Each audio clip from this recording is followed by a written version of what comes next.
Hamilton wrote, the other 51. How do you ride like you're running out of time? Right day and night like you're running out of time. Every day you fight like you're running out of time. Like you're running out of time. Are you running out of time? How do you ride like tomorrow won't arrive? How do you ride like you need it to survive? How do you ride every second you're alive? Every second you're alive. Every second you're alive. Alysa Auriemma, welcome back to the other 51. Thanks for being the first return guest on the program. Oh wow! I didn't know I was the first return guest. That's awesome. Yes, you are, and this is this is one of the few good things these days to come out of Twitter. Actually, this episode, we're recording this on October 12th, and this is in the middle of the Harvey Weinstein, Rose McGowan Twitter kerfuffle and how Twitter's awful as a company. But and we'll get to that later. But this episode came from, I forget, a few weeks ago. You were tweeting about Chris Evans, about how he's awesome, and I had mentioned in an offhanded way that, hey, I should have you back on and you can talk about Chris Evans for a half hour, and that was might be the fastest reply I've ever gotten from somebody on Twitter. You actually called me bro. First time I've ever been called bro unironically in my life. So first of all, welcome back. I'm glad to have you back on the program. And how are things going overall? Things are going really well. It's the beginning of it's the new semester. We're kind of in the swing of the new semester at my job. So lots of grading, lots of trying to catch up on sleep, trying to get some writing projects done. I've been in contact with some people who are interested in my writing, which is fantastic. And the goal for the end of the year is to get a draft of this idea that I've pitched. Get a draft of it done, so I can send it to them for notes. So I've just been filling up the majority of my time with trying to get writing done and trying to take a hiatus from Twitter in order to get the writing done. But something happens every day that makes me want to go on Twitter and check what's going on. So and then once you're in, you're done. I mean, you sucked in. Yeah. Yes, once I'm in, it is. I joked around about that on Facebook. Actually, I made a whole thing saying like, "Hey guys, I'm gonna take a little hiatus from Facebook for a little while just because I want to get some work done." And then like 3 days later, I was posting, and someone messaged me. A friend of mine messaged me and was like, "So I guess your hiatus is over." And I said, every second there's something like not even terrible things, like something interesting happens that I need to comment on, or like something is going on that I need to talk to someone about. And it's just a really interesting, we live in interesting times. I remember there was like, I forget who said it, but there was somebody who said like the biggest curse that you can ever give someone is that may you live in interesting times, because you're just, it can be overwhelming, and sometimes it's not bad, sometimes it's good, but it's just a lot. It's a lot to process. It is, and I do want to get to that whole balancing act in a little bit, but I promised you the ability, the platform to talk about Chris Evans. So should I just go make coffee and let you go for like 20 minutes, and that's cool. I'm fine with that. But so I remember our last episode, we talked at the end about comics, and we talked about Captain America.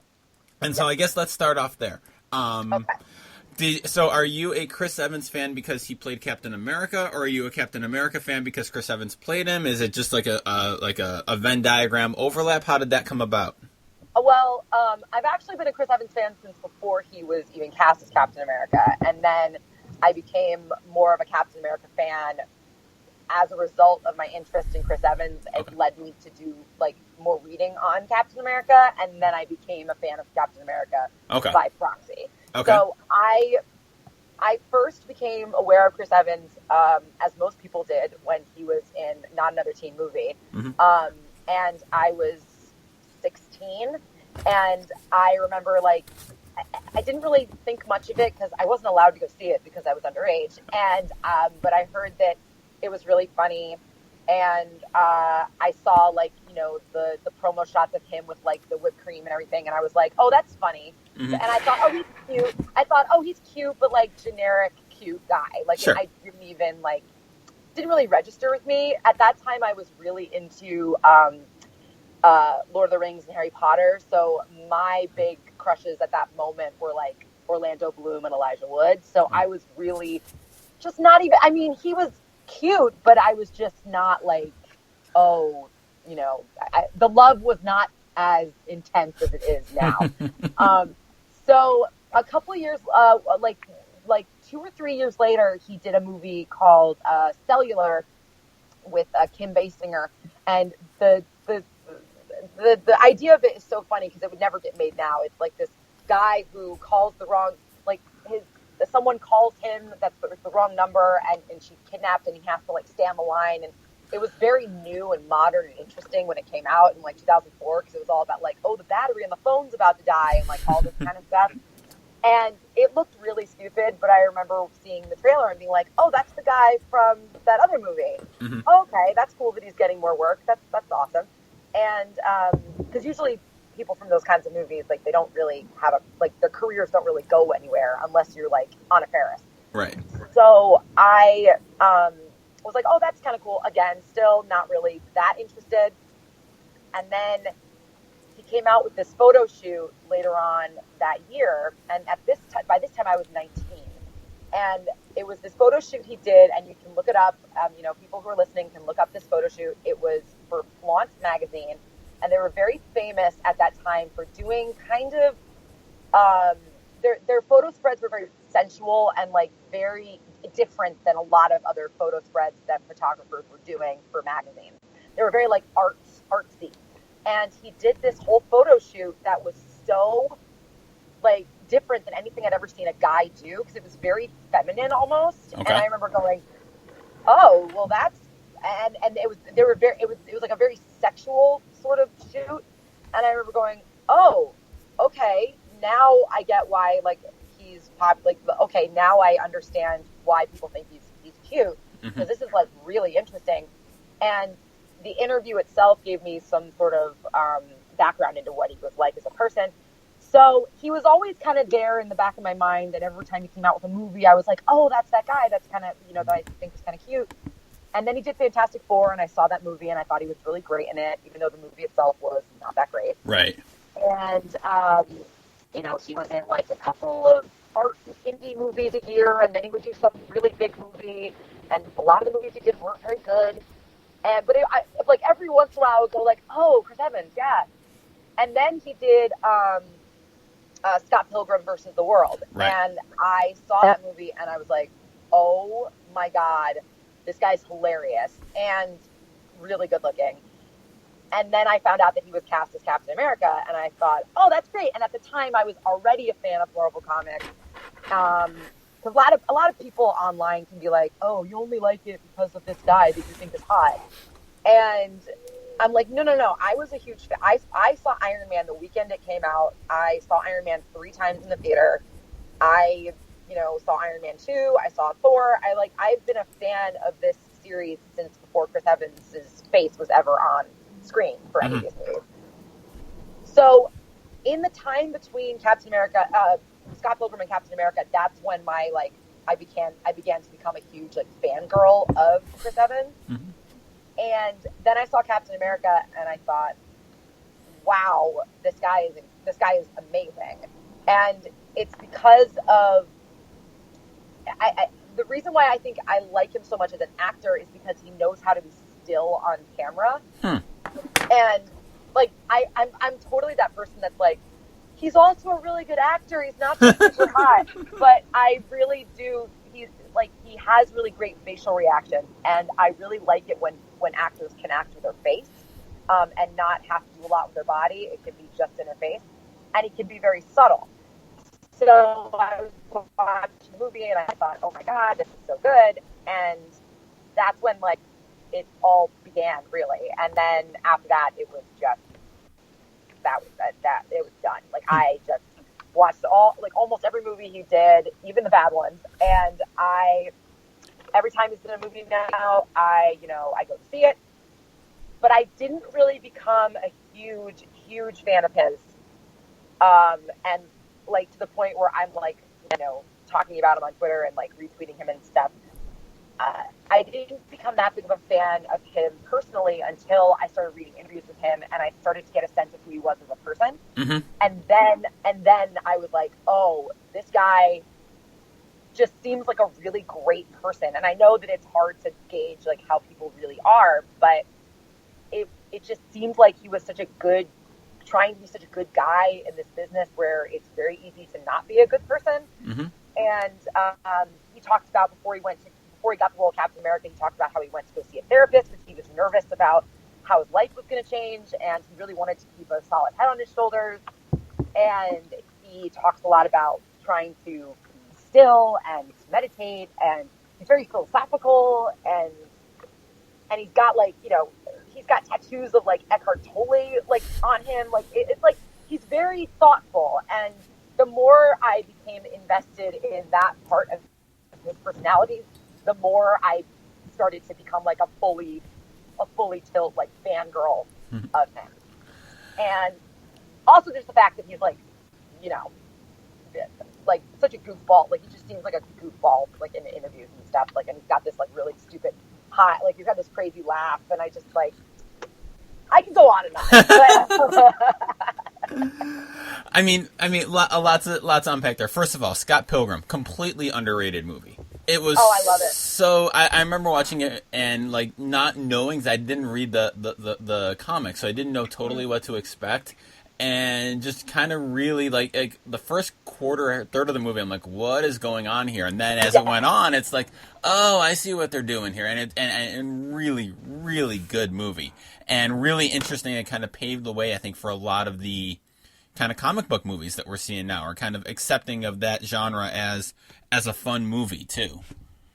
And also with Captain America, like I agree with, like I kind of knew him probably as like a generic, you know, hot actor guy before, you know, he didn't really stand, not that he was bad, but, you know, he kind of can't, you know, had that dime a dozen look feel that you see a lot of, you know, actors with. But then, you know, when he was cast as Cap, I mean, I can't think. It's kind of a tribute to him that I can't think of anybody else you could possibly have as Captain America in the Marvel universe, other than Chris Evans. I mean, just, you know, he's perfectly. He just seems perfectly cast for it. And it was interesting what you said about him knowing how to be still. Like, he's such a good foil to how Robert Downey Jr. plays Iron Man, in a really interesting way. Like obviously Robert Downey Jr.'s Stark is so over the top and so kind of, you know, and perfect. There's nobody else who could play Tony Stark but Iron Man, but Robert Downey Jr. But it's that kind of perfect. It's just like a perfect balance. And I remember seeing Winter Soldier, and just that was the movie in the Marvel universe that kind of blew me away in terms of the quality of it, and, you know, not just this is a fun superhero movie, but the depth of it was just, and that's all on Chris Evans carrying that movie, really. Yes, and I also to add on to the discussion, when I saw, it's so funny because when I saw Winter Soldier, I tell this story a lot because you know, I have friends who are like, oh my god, like which movie, like did you like really realize that how great this genre was when you saw Winter Soldier? Like, is your favorite, you know, Captain movie, your favorite MCU movie has to be Winter Soldier. And when I saw Winter Soldier, I was just going through like a bad mental spot in my life, like when that movie came out. And so when I saw the movie, for the first time, it didn't really register with me how good it was. It kind of just flew over my head, a lot of it, because I was just so preoccupied with other stuff. Mm-hmm. And it took me until, I didn't watch it for a long time afterwards because I was just like, whatever. And then right before Civil War came out, I watched it again. And that's when I thought, oh my God, this movie is incredible. And a lot of that is because of Chris Evans. And I think a lot of that also is because of the work of Sebastian Stan as the Winter Soldier, because he is when you watch that movie again and you look at like his performance, it is incredible how much that man conveys with like maybe 10 lines of dialogue, mm-hmm. and is a palpable presence throughout the entire film, and then that scene in the bank vault with Robert Redford, he has to convey so much, not even saying a word, and it's so devastating. And so then, all the way that they both play those individual parts makes the ending when they're fighting on the helicarrier carrier that much more dramatic. Right. And I remember, seeing friends of mine being like, "Oh yeah, that's when the Cap fandom really exploded when that movie came out." And I'm not surprised, because there's so much to unpack there because of, the political intrigue. And it's so funny because I teach that movie now to my students, and I was watching it with my students this past spring, and I was watching it going, this movie is very weirdly prophetic in a lot of different ways, because of the infiltration of other governments and downloading of information and leaks and all of this information that's happening. And I just remember watching it with my students and being like, this is kind of scary, but also brilliant in a way, because it is so, it is feasible in a lot of different ways. And I just find the whole movie to be so brilliant and layered, and that's why I think it works the best out of all of them. Right. And it's funny because I was never a Captain America fan until I saw the movies, especially until I saw Winter Soldier.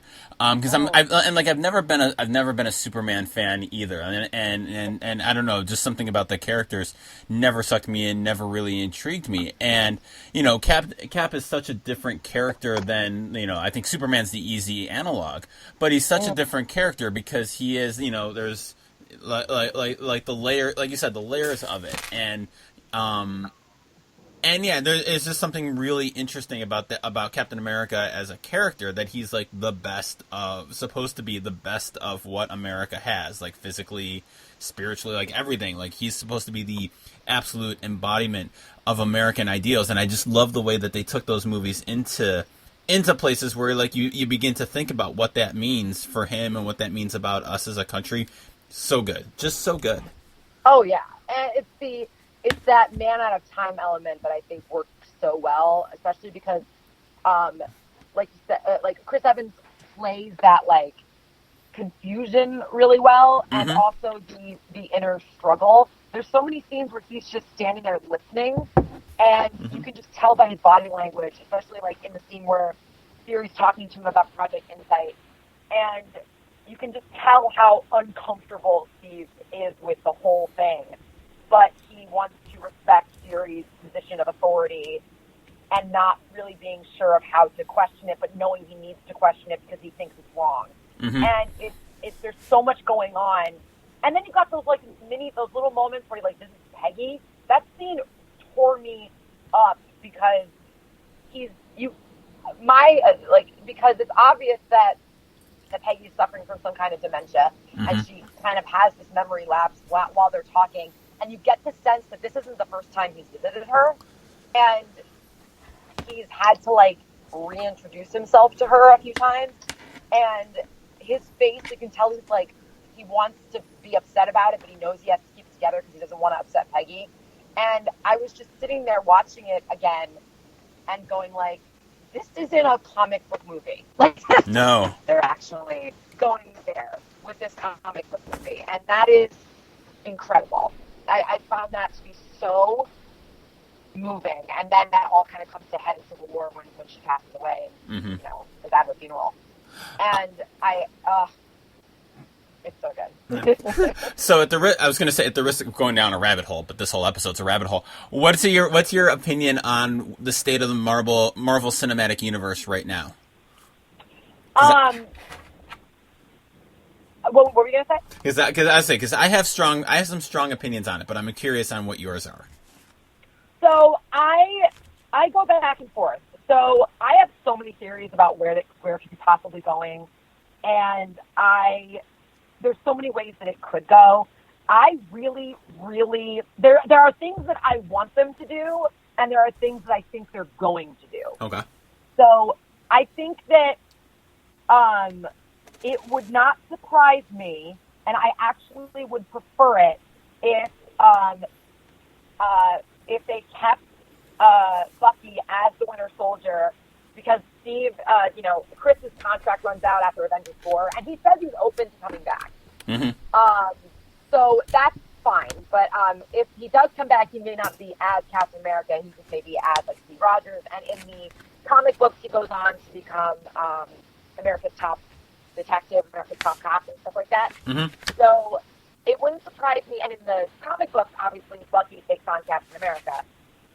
And at a certain point, Sam does too.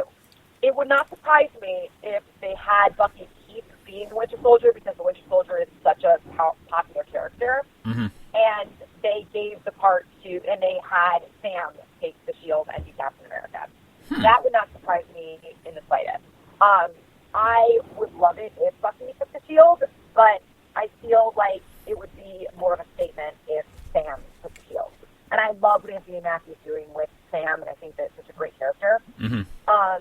I'm hoping that Infinity War is not a mess, because there are so many people in that movie, Mm-hmm. and I am waiting extremely patiently for a trailer to drop, because I've been hearing so many rumors about when this trailer is going to drop.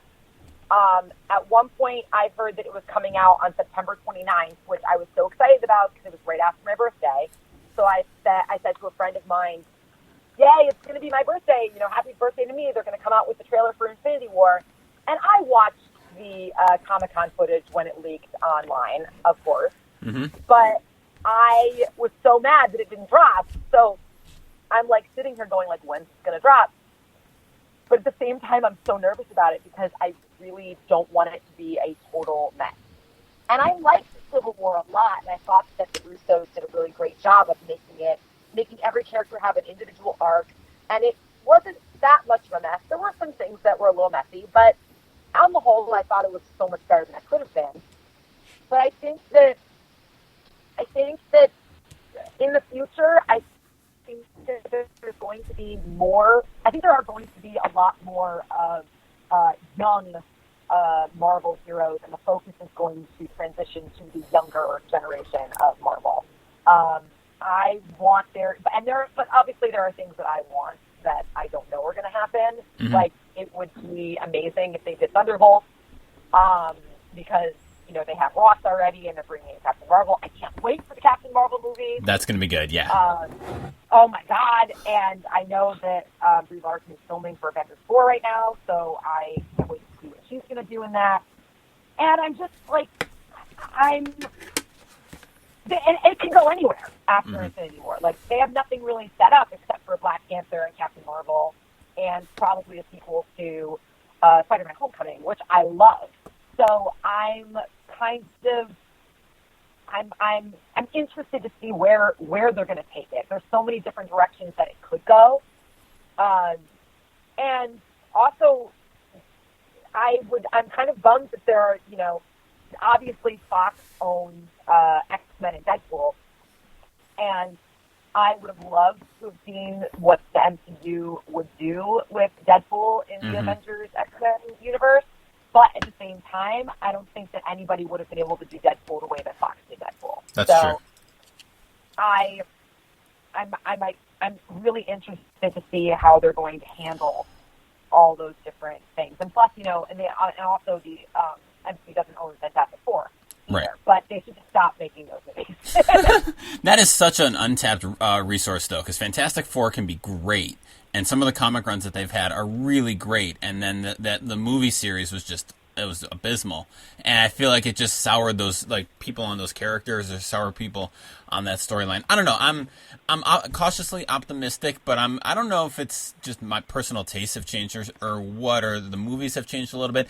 I don't know. I'm a little I guess waiting for the next thing or the next cool iteration in the MCU. Like, it feels like a lot of the same stuff kind of being told, and maybe it's building because it's building toward Infinity Wars. Maybe it's, Iron Man was great in 2000 whatever it came in 2008 when it came out. And I go back to Guardians. Like, Guardians is one of my favorite movies, and I saw Guardians 2 and I was so pumped for it, and I was like, okay, it was fine, it was good, but it didn't have that I don't know. It was missing something for me, and it's that kind of indescribable quality that is maddening because you can't describe it. But I don't know. It was just, I guess I'm waiting for, it feels like spinning their wheels isn't right, but it feels like they're doing a lot of the same things over and over again rather than getting to the new characters or taking them in a new place. And hopefully they do that, because I think that would give a little life to this universe, because there's so many movies planned out that I think that you have to start getting some new stuff in there, or it's gonna turn into Transformers or something terrible like that. Yeah, I think that we're gonna start seeing that with Thor Ragnarok and with Black Panther. Mm-hmm. When the Thor Ragnarok trailer dropped, I was like, I didn't know what to think, because I love the first Thor. I love the first Thor movie because it is so over the top and so Shakespearean, and only Kenneth Branagh could have directed that first Thor movie. It's just so epic. And I haven't seen the second movie yet. There's a couple MCU movies that I have not seen, just because of the time it came out. I wasn't able to go see it, I have not seen Doctor Strange yet because I was just so annoyed I was surprised at how much I love Doctor Strange. We watched it a few weeks ago. It's on Netflix, and I was surprised at how much I liked it. It's a really good movie. I've heard that too, and I've had friends who went to go see it, and I was like, oh, how was it? And they're like, Allie, you have to go see it. It is so good. It's it's amazing how good it is. And I love Scott Derrickson, and I think he's such a good director. So I think I'll eventually end up going to go see it. I think I'll see it before Thor Ragnarok comes out, because I know Doctor Strange is in Ragnarok at some point. So I think I'll have to see it before then. And I think I think you're right. I think there needs to be some sort of new blood happening, and I think when the trailer for Black Panther dropped, I remember I was in DC with a friend of mine who is a huge Marvel fan, and we were sitting in a hotel lobby when it dropped, and I grabbed my phone, and I took out my phone, and we were watching it in the lobby, and our jaws were on the ground, and we were like, this is what Marvel needed, because it is so different. I mean, the costumes and the cinematography of it, and the fact that it's just unapologetically different, and also the fact that they put in the Run the Jewel song in the trailer, and I was like, this is amazing, and that cast is ridiculous. So I feel like that could be like the start of something really new and interesting. So I've been waiting for Black Panther for like a couple of years, and I think that also with the diversity of the Spider-Man movie, I was so happy when I saw Spider-Man Homecoming, because I thought they have finally gotten him right. They've gotten him right both sides. Like, the first movie got Peter Parker, the first was Tobey Maguire. Like, Tobey Maguire got Peter Parker right. Like, he got that awkwardness, and even though he was a little too old to play the part, but whatever. Andrew Garfield got Spider-Man. Yes, correct. absolutely. Got, Spider-Man in the suit correct. Right. Tom Holland got both of them correct at the same time. And it was just, when I was watching it, like, within the first 10 minutes, I leaned over to my friend and I said, they nailed it. They finally have got Peter Parker and Spider-Man correct. And also the fact that it's so diverse. I love that they cast Zendaya as like the Mary Jane character. And I also want to, like, all those younger, newer characters in the MCU. Like, I want Silk. I want like Spider-Gwen, and like all of these like interesting new characters that haven't been explored. I want those to come into the MCU. I want like a lot of the older characters that we don't really hear that much about. So I'm hopeful that this is going to be the start of something new. And I'm so glad they canceled the Inhumans movie, because I was just so annoyed when they announced it, because I was like, oh, we're going to get a movie about superheroes that the average layperson is probably not aware of, but we're not going to get a Black Widow movie. Like, really? So I'm still fingers crossed for a Black Widow movie. I think they're just trying to work out. I understand that it's hard for them to find like a plot for that because they've already delved into her backstory a little bit. Mm-hmm. So I would want them to do something like Black Widow Finally Woven Thread, where she's like working through her ledger and like having to like revisit like old, like, you know, revisit the Red Room or like whatever. I would love to do something like that. I would love to have like that kind of thing. And it's also cool. It's also cool to look at how many movies people have left on their contracts. Right. Well. Sebastian Stan's got like 5 more movies. Right. Thank you for saying that about the Andrew Garfield Spider-Man movies. I feel like I'm the only one who liked that part of it, because I mean, and a lot of them were hot garbage. But they got Spider-Man in the suit absolutely right. It's what the Tobey Maguire movies never got. They got the smartass, they got the kind of cocky wisecracking. They got Spider-Man right. Everything else was a disaster, but they got actually Spider-Man. They got him on that. One thing I did want to ask you about is, you know, kind of tying it to Chris Evans and tying it to writing and everything, is when you're talking about it, you know, kind of use the word fangirl a few times, and I know that can be used kind of in a demeaning sense, both kind of self-deprecating and, you know, kind of not so.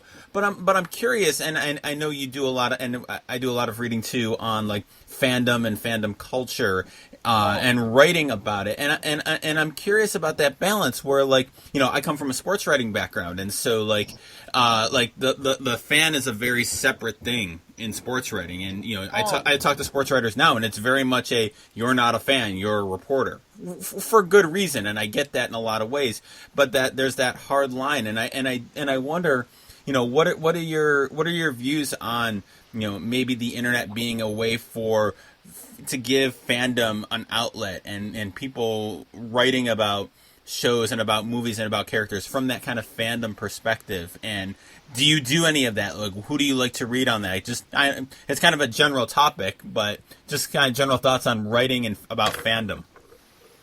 Yeah, I've done a little bit of writing on fandom. This past year, I presented actually I'm a member of the Children's Literature Association, and I present every year at their yearly conference. And I presented a whole thing on Captain America fandom, with a focus on Captain America fan fiction. Mm-hmm. I am a huge, voracious reader of fan commentary and fan fiction and fan art, mm-hmm. and I also produce it as well under a pen name. So I'm very much in tune with that part of the fandom. I think it allows me to read into the films a little bit more deeply and understand why they strike a chord with people. Mm-hmm. So for me, my bread and butter is the MCU, but this summer I was very much invested in the DC EU a little bit because of how Wonder Woman like snatched my wig off. Like I was just so, oh my, like that I can't even. We're gonna have a third podcast just to talk about the Wonder Woman movie. My God. Yeah.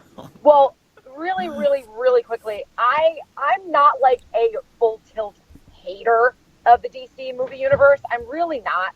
I am maybe the only person in the universe that liked Man of Steel. I just thought it wasn't as much hot garbage as everyone else thought it was. I thought it was trying to say interesting things, but it wasn't saying them very articulately. Mm-hmm. Like it just was trying to say interesting things in like not the best way. And the same thing with Batman vs Superman. I thought it was trying to say interesting things, but it wasn't saying it very well. And I think if it had a better director, it may have said those things a little bit better.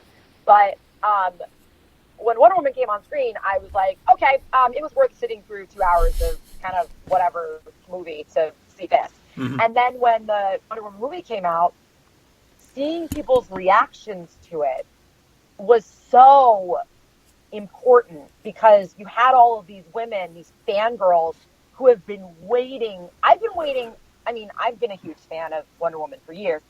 I've been dreaming about what the Wonder Woman movie could look like for like 10 years. And to see some of that get realized in a way that wasn't demeaning, in a way that wasn't sexualized, And the interesting thing about fandom is that things can get brought up again. Mm-hmm. And I remember this summer the Joss Whedon script for Wonder Woman leaked, and I read bits and pieces of it, and I was horrified. Mm-hmm. And we could go into a whole other rant about Joss Whedon, but it was a script that was obviously written from a idealization of what Wonder Woman is, mm-hmm. from a male perspective, and to see all of these fan writers that I love breaking it down and explaining, no, this is why this is so problematic, and this is what we could have had if it weren't for people like Patty Jenkins and Gal Gadot and all the people that were so invested in making this movie and doing it right. Mm-hmm. That and I think you can't get that when you don't have online outlets like Twitter and Facebook to get those connections and to bring awareness to these things. So some people that I like to read, I love I'm gonna shout her out because she is actually a really good friend of mine. This girl, Carly Lane, she writes for Sci-Fi Girls, mm-hmm. and she writes for The Nerdist, and she writes for a couple of different publications. She gets to go to all these like Comic-Con things, and I always am like messaging her, being like, "Oh my God, if you see this one thing, like let me know how it is." Another woman that I follow is Alicia Grasso. I also follow Geek Girl Diva. I write for the Mary Sue as well. Nerdist is really good. So there's just a lot of different places online, and it's nice because there are spaces for people to do this. And Tumblr is a great mm-hmm. place to do this thing. Like, I've met so many amazing people just in the past year in the Captain America fandom that have become like friends of mine because we just share this love of, you know, this character or these characters and of writing about these characters. And we've just become friendly as a result, and, you know, planning on when we're going to like visit each other and stuff, because some of them live really close to me. And I've met some of my best friends through fandom. So fangirl can get thrown around as, you know, as like a bad word. But I've been a fangirl since I was like 15 years old, and I watched Sailor Moon for the first time. So I hold on to that because it's just who I am. And it's funny that you talk about sports too, because I don't really consider myself a fangirl of sports. I consider myself a someone who's very knowledgeable about sports, mm-hmm. Particularly basketball. And I think I don't consider myself a fan of sports because I'm so into the game itself, and I'm so like intertwined with the game because of my family background. So I think that that's why I'm not as fangirly about basketball as I am about other things. Mm-hmm. But then you say like, oh, talk about comics, and I'm like, oh my God, and I like fangirl out over it. I think it's just so different than what I'm normally doing or normally kind of invested in. Well, that's why. Yeah, and it's interesting too to think that maybe there's an accessibility issue to it. Like, you don't fangirl over basketball because it's what you've been around. So it's not like it's not something that's, you know, kind of up on a plane or like this unattainable thing that you see at a distance. It's very much part of your day-to-day life, as opposed to other aspects of it, where somebody who's not deeply in, you know, as personally into, you know, involved in a sports world kind of becomes, you know, that you can still have that fandom view of it. I'm fascinated by this. So what I do in my research a lot is like that line between fan and writer, fan and reporter, and navigating it. It's super interesting. It's that idea where, you know, I'll like be out with, you know, people like for example, I went to Diana Taurasi and Penny Taylor's wedding earlier this summer. And one of the stipulations that we had was that we could not bring our cell phones into the space where they were getting married because they didn't want any photos to come out. Okay. And I thought that's totally reasonable. So, you know, the wedding, you know, comes and goes. It was wonderful. I had a great time. And the next day, they released a photo, like a publicity photo of it, to Facebook in order to like break the news that they got married. Mm-hmm. And it was so like this weird disconnect because I looked at this photo of Dee and Penny at the wedding. And I was like, oh, right, I was there. I know these people. These are two of my friends. That's really strange that now they're on a website like People Magazine. Like, this is odd. Right. And, like, you know, I talked to people on, you know, my dad's team about, you know, random stuff that has nothing to do with basketball. Or, like, I go out to dinner with my dad, and people, like, you know, like, oh, my God, or, like, whispering and, like, looking at him. And I'm like, why are you looking at him? Like, that's just my dad. Like, that's weird. But then I'll find out that, like, Sebastian Stan's going to Rhode Island Comic Con, and I completely freak out, and I buy tickets, and I'm talking about how I'm going to lose my mind when I go. So it's such a different thing, because, yeah, I don't put those people on a plane because there's people I know. Right. To say nothing of the fact that, like, Chris Evans is going to be on Broadway next year, and when I go, I don't know how I'm going to react when I go. I really don't.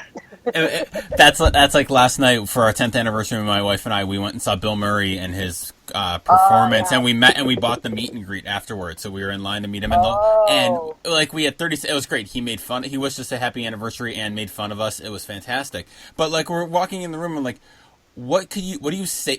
I'm just gonna start giggling when I'm near him, because what do I do with this? This is I don't know. It was surreal. Yeah. My friend said to me, because when I found out that Chris Evans was going to Broadway, I have an alert on my phone. Like I on Broadway.com, you can set up an alert for when the tickets go on sale. Mm-hmm. So I have an alert set up for when they go on sale, so I can get tickets. And I have friends who say to me, like, "Oh, I can't wait to see, like, the photos of you at the stage door, or like photos of you with him." And I was like, "No, I'm not going to take photos with him." And they go, "Why? Like, aren't you gonna, like, say anything to him? Aren't you gonna say, like, how, like, a big of a fan you are and how amazing you think his activism is, all that stuff?" And I said, "No, because I'm gonna burst into tears the second I see him, because I am such a huge fan of his, and I'm not gonna know what to do. I'm gonna be like those old videos of the Beatles, like when girls see the Beatles. You know, it's gonna be so bad." And they're like, "Really?" And I said, "Yes, you understand how big of a fan I am of him." Mm-hmm. And it's not just the fact that he's, like, an amazing actor and I think that he's really cute. It's also the fact that he's been so vocal about politics and all this stuff recently. Mm-hmm. And it's almost like I'm watching this guy, like, grow up in front of my eyes and become so much more, like, politically aware. And it's almost like I'm proud of him in a weird way, because he's not he's not generic anymore. Mm-hmm. So I almost part of me is going to want to blurt out if I see him at the backstage or back door or whatever. Part of me is going to want to be like, "Thank you for everything you do," or like, like, I'm just going to be, oh my God, it's going to be embarrassing. So I might just skip the stage door entirely and just not even do it. But then I'll never forgive myself if I don't. That's the rub, right? That's the rub. So what's the best thing? The rub. What's the best thing you've read lately? Best thing I've read lately is I just read a couple of things. I read Call Me by Your Name by Andre Aciman. Okay. It is going to be it's coming out as a movie in November, and it came out in 2007, and it is a story about this 17-year-old boy in Italy whose father is a English professor, or a classics professor, and he houses graduate students to help them work on their theses and dissertation. And this guy, this 24-year-old graduate student who's working on his book, comes to stay with them, and the 17-year-old falls in love with the 24-year-old, and they have this summer love. And it is basically every summer love story of, like, all-consuming infatuation, but it's between two men. And it's so beautiful. And I was not anticipating it just carries you along, and then it just kicks you right in the gut. And what I love about it is that there's really no antagonist, like, to the love story. It's just about two people, like, falling into each other over a summer. And it's coming out in November, and it's already getting a bunch of Oscar buzz.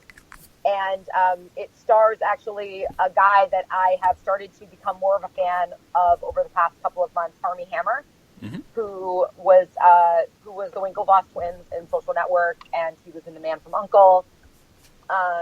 And it looks fantastic. So that's one of the best things I've read lately. Let's see.